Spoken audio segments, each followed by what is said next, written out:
नमस्कार विद्यार्थी मित्रांनो, आज आपण पाहणार आहे कथा लेखन।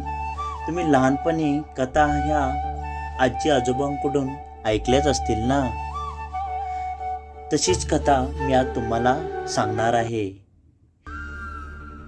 सुरुवातीला मी तुम्हाला काही त्यातील ठळक मुद्दे सांगणार आहे। एक जंगल, दुष्काळ, एका झाडावर एक कावळा, त्याच्या तोंडात मांसाचा तुकडा, भुकेला कोल्हा, मांसाचा तुकडा मिळवण्यासाठी युक्ती, झाडाखाली कावळ्याची स्तुती, तोंड उघडताच मांसाचा तुकडा खाली पडणे आणि कोल्हा आनंदी। हे झाले आपले ठळक मुद्दे। आता या मुद्द्याच्या आधारे आपण कथा अभ्यासणार आहोत। चला तर आपण कथेला सुरुवात करूया।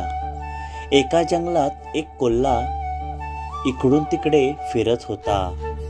दुष्काळ असल्यामुळे सगळेच प्राणी अस्वस्थ होते। त्याच वेळी एका झाडावर तोंडात मांसाचा तुकडा घेऊन बसलेला कावळा कोल्ह्याने बघितला। कोल्हा खूप भुकेलेला होता। त्याच्या तोंडाला पाणी सुटले। मांसाचा तुकडा मिळवण्यासाठी त्याने एक युक्ती केली। झाडाखाली उभा राहून कावळ्याची स्तुती करून बोलू लागला की तुझा आवाज किती गोड आहे, एखादे गाणे मला ऐकव,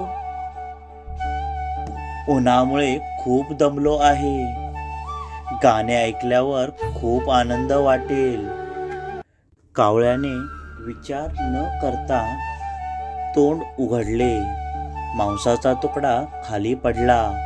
कोल्ह्याने तो उचलला व आनंदाने निघून गेला। तात्पर्य, जगात नेहमी हुशारीने वागावे। आपली झाली कथा सांगून। आता या कथेला सुंदर असं शीर्षक म्हणजे